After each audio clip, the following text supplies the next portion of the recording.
Gold, trusted gold buyers. మీరు తాకట్టు పెట్టిన బంగారాన్ని విడిపించి ఈ రోజు ఉన్న మార్కెట్ ధరకు కొనబడును. సార్, మీ పుస్తకాల్ని ఒళ్ళో పెట్టుకుని స్ఫూర్తిగా ఇలా మొదలు పెడుతున్నాం. సంచిలో పెట్టుకోకండి, వెళ్ళేటోడు. అంతేనా? ఒక్కో కాపీ ఉందా?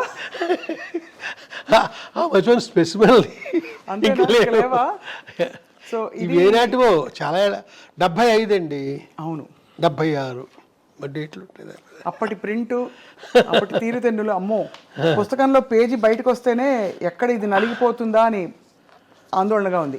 సార్, 14 ఏళ్లకి ఇంత పుస్తకం రాయాలనే ఆలోచన మీకు ఎలా వచ్చి ఉంటుందో? తెలియదండి. అంటే ఎక్కువ చదివి తక్కువ రాయాలనేది పెద్దవాళ్ళు చెప్పింది. అలాగా మా ఊరు లైబ్రరీలో నేను బాగానే చదివాను. అలా చదువుతున్నప్పుడు రాయాలనిపించింది. ఆ రోజుల్లో ఎలా ఉండేది సార్ పుస్తకం రాయాలంటే? ఇప్పుడు రాయాలంటే పబ్లిషరు వాళ్ళకి నచ్చాలి, ఇలా రకరకాల వ్యవహారాలు ఉంటాయి. ఆ రోజుల్లో మీరు ఏంటి, చేత్తో రాసేసుకున్నారా? కలంతో రాసేసుకుని వెళ్ళి చెప్పారా నేను రాశాను ప్రచురించండి అని? నేను రాయడానికి వెనకాల ఒక కథ ఉందండి. అది ఆ కథని నేను ఆల్రెడీ రాశాను. మళ్ళీ ఇప్పుడు చెప్పండి, చెప్తా. తప్పకుండా చెప్పండి. ఏంటంటే ఒక కథ రాశానండి. దాని పేరు నల్ల సుశీల. ఆ కథ ఆంధ్రజ్యోతిలో ఆనంద దీపావళి కథల పోటీకి పంపించాను, ఆంధ్రజ్యోతికి. ఆ రోజుల్లో ఈ పోటీలంటే వేలు లక్షలు వెళ్ళి అనుకుంటాను. దాంట్లో నాకు సెకండ్ ప్రైజ్, థర్డ్ ప్రైజ్ వచ్చిందండి నా మొట్టమొదటి కథకి. వచ్చేసరికి నా ఆనందం అంత మామూలుగా లేదండి. 250 రూపాయలు చెక్ వచ్చిందండి ఆ రోజుల్లో. పెద్ద అమౌంట్, చాలా పెద్ద అమౌంట్. బో. అయితే మాకు దగ్గరలో అనపర్తి అని ఒక ఊరు ఉంది. అక్కడ స్మగుళ్ళు కూడా అమ్ముతారు ఆ ఊర్లో. దాని ఫేమస్ అనపర్తి. అప్పుడు అక్కడికి వెళ్ళి హెన్రీ శాండిస్ వాచ్ కొనుక్కుందాం అనుకున్నానండి. 125 రూపాయలు. ఇలా అనుకుని ఆనందంతో ఎగిరి గంతులు చేస్తున్నాను. నా లోపల ఒక సీరియస్ పర్సన్ ఉన్నాడు, కానీ బయటికి గలగల ఏదో మాట్లాడుతుంటాను. అలాగా కొంతమంది అపార్థం కూడా చేసుకుంటారు నా లోపల మనిషిని తెలియని వాళ్ళు. ఇలాగా నేను సంబరంగా ఎక్కడ పడితే అక్కడ మాట్లాడుతుంటే ఎవరో కొంతమంది ప్రైజ్ ఇచ్చిందంటే మాటలు కాదు, ఏంటి కదా అని అడిగారండి. గలగలమంటే చెప్పేశాను. ఎక్కడ పడితే అడిగిన ప్రతి వాడికి చెప్పేశానండి. ఎవరో ఒక అతను ఆంధ్రజ్యోతికి ఒక లెటర్ రాశాడు. ఒక రష్యన్ కథ చదివానండి నేను. ఆ కథ ఇది అని క్లుప్తంగా కథ గురించి చెప్తూ, ఇది నా కథ గురించి, మీరు బాగుంది థీము అంటే అనువాదం చేసి పంపిస్తాము మీకు, మీ నుంచి రిప్లై ఎక్స్పెక్ట్ చేస్తున్నాము.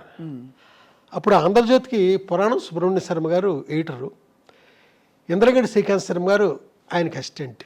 అంటే ఇంద్రగంటి శ్రీకాంత్ శర్మ అంటే మన కృష్ణ ఉన్నాడు కదా, అవును, మోహన కృష్ణ ఇంద్రగంటి.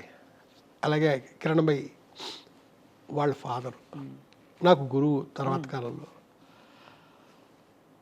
వాళ్ళు చదివి ఇదేంటి మనం ప్రైజ్ ఇచ్చిన కథ ఇదే కదా అని నాకు అది ఆపేశారండి. ప్రైజ్ ఆపేసి నా చెక్కు వెంటనే వెనక పంపమని లెటర్ వచ్చిందండి, మీకు ఇవ్వట్లేదు అని. ఆ తర్వాత నేను అక్కడికి వెళ్ళి నెత్తి నోరు బాదుకుంటే, ఇంత స్టాండర్డ్ ఉన్న కథ ఇంత చిన్న కుర్రోడు రాయడం ఏంటి, నో వీడిని కాపీ కొట్టాడు అని డౌట్ వచ్చింది వాళ్ళకి. ఆ తర్వాత కాలంలో పురాణం సుబ్రహ్మణ్య శర్మ గారు నన్ను పిలిచి, నువ్వే నిజంగా కాపీగానే కొట్టకపోతే నువ్వు ఏమి రాయి, నేను ఫ్యూచర్లో వేస్తానే ఉంటాను నా ఆంధ్రజ్యోతిలో. కానీ ఇప్పుడు టైం అయిపోతుంది. తర్వాత వారమే దీపావళి ఇష్యూ బయటకు వచ్చేది. దీపావళి కథల పోటీకి గదని పంపించింది అని వేరే పాలకొండటి సత్యనారాయణ గారికి ఏరుదాటిని కెరటం అనే కథకి ప్రైజ్ ఇచ్చేసారు, నాది పక్కన పారేసి. తర్వాత వాడికి లెటర్ రాశారండి. ఎవరైతే ఆంధ్రజ్యోతికి రష్యన్ కథ అనువాదం చేస్తున్నానో అని అన్నాడో అతనికి లెటర్ రాశారు. అతని నుంచి ఏ రిప్లై లేదండి. అయితే వాళ్ళు ఈ రకంగా చీట్ చేశారు అని అర్థం చేసుకున్న శర్మ గారు నా కథను పబ్లిష్ చేశారు. ఆ తర్వాత వెంటనే నవలా ప్రియదర్శిని ఒక స్కీమ్ పెట్టారండి. ప్రతి నవల 12 వారాలే, అంతకుముందుకి చిన్న చిన్న నవళ్ళు. ఆ స్కీమ్లో నేను ఏమీ డల్ అవ్వకుండా నవల రాసేసానండి. ఒక ఆవిడ అద్భుతంగా ఉంటుంది హ్యాండ్ రైటింగ్, ఆవిడ పేరు భానుమతి. ఆవిడ కాపీ రాశారు. రాసేందుకు ఆవిడకి 116 ఇచ్చాను. ఆ రోజుల్లో పెద్ద అమౌంట్. 116 ఇచ్చాను ఆవిడకి. ఆవిడని భానుమతి పిన్ని అనేవాడిని. ఆవిడ కాపీ రాశారు. ఆంధ్రజ్యోతికి పంపిస్తే సెలెక్ట్ అయింది. అదే మీ చేతిలో ఉంది, మంచు పల్లకి. ఎంత అద్భుతం సార్.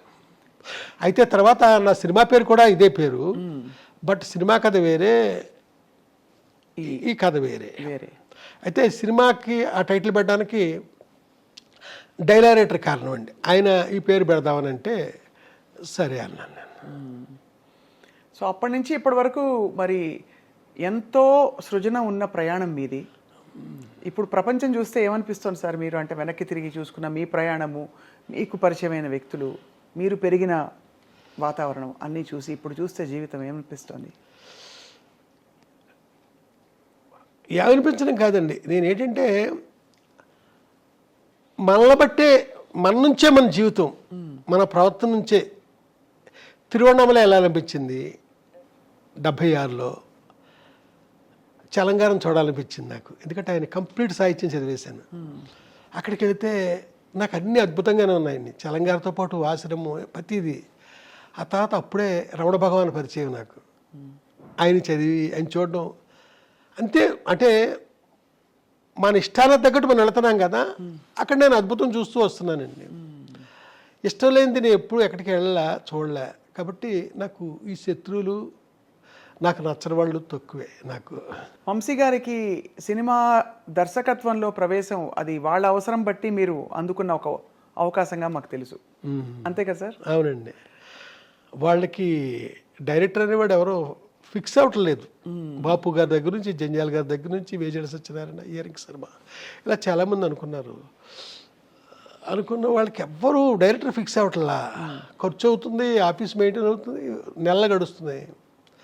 డైలీ మన ఆఫీస్కి వస్తున్నాడు, ఏటో హంగేరియన్ ఫిలిమ్స్ అంటున్నాడు, పోలాండ్ ఫిలిమ్స్ అంటున్నాడు, ఏంటో మాట్లాడుతున్నాడు, టెక్నాలజీ గురించి మాట్లాడుతున్నాడు.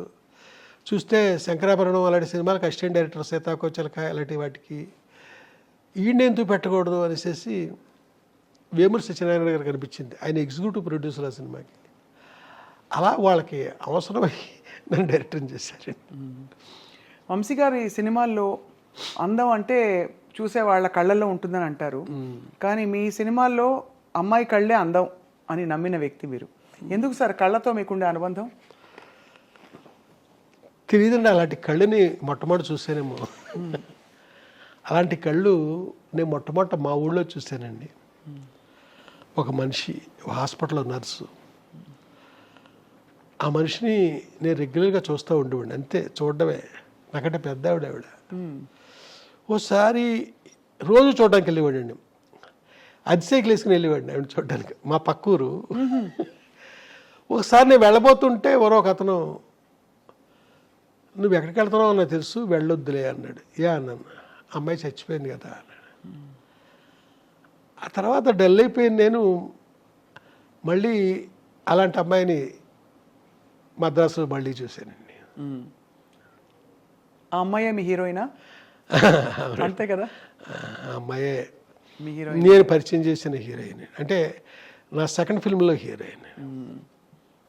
అసలు జాతీయ అవార్డు అందుకోవడం అంటే ఆ రోజుల్లో మీ స్పందన ఎలా ఉండింది సార్? అంటే ఎవరు ఊహించని ఒక పరిణామం. గొప్ప చిత్రంగా ఇప్పటికీ తెలుగు చిత్రాల జాబితాలో నిలిచిపోయిన చిత్రం. ప్రెసిడెంట్ ఆఫ్ ఇండియా ఆ జాతీయ అవార్డుల ఫంక్షన్కి వాళ్ళ పిఎస్ ఎవరో 2 hours టైం ఎంత ఇస్తారండి మనకి. ఈ లోపల ఈ అవార్డు విన్నర్స్ అందరూ ఆ అవార్డు తీసుకోవడం అంతా జరగాలండి. దానికి ఏం చేస్తారంటే అందరికీ తెలుసున్నదే, రిహార్సల్ చేస్తారండి ముందు. అవును అవును, ఇది కూడా అవును, గతంలో చెప్పారు మీరు. అవును, అలా చేసినప్పుడు ప్రతిదీ కౌంటేనండి. ఇన్ని అడుగులు నడుచుకుంటూ వెళ్ళి ఆ అవార్డు తీసుకుని ప్రెసిడెంట్ ఆఫ్ ఇండియా దగ్గర షేక్ హ్యాండ్ తీసుకుని జనం కేసి ఇటు తిరిగి నవ్వుతూ అప్పుడే ఫోటో తీస్తాడు, స్టిల్ ఫోటోగ్రాఫర్. నడుచుకుంటూ కిందకి దిగిపోవడం. టైం ఉంటుందండి, అదంతా కౌంట్ చేస్తారంతా. ఆ టైంలో president of India shake hand ఇస్తారు కదండి, ఎక్కువసేపు పెట్టి చెయ్యి నాకు నన్ను పట్టుకొని. అది నేను మర్చిపోవాలని గొప్ప ఫీల్ నాకండి. గట్టిగా నొక్కుతూ ఎక్కువసేపు ఆ షేక్ హ్యాండ్ ఇవ్వడం అనేది జరిగింది. అది అవార్డు పుచ్చుకున్న దానికంటే గొప్పగా నేను అక్కడ ఫీల్ అయ్యానండి నేను. అది నేను ఇదివరకు చెప్పినదే ఇది, మళ్ళీ మళ్ళీ చెప్పబుద్దేసేది ఇది. అవునవును నిజమే. ఎందుకంటే సార్ ఆ రోజుల్లో జాతీయ అవార్డు మీ సమకాలీకులు చాలామంది ఇంకా ఎంతో అనుభవం ఉన్న వ్యక్తులు ఉండగా మీ చిత్రానికి రావడం అంటే విశేషం కదా సార్, చాలా విశేషం. ఆ ఫిల్మ్కి 4 అవార్డులు వచ్చినాయండి. Best editor, best female singer Janaki గారికి, వెన్నెల్లో గోదానందం పాట, best regional film, best production, అలాగా 4 అవార్డులు వచ్చినాయి.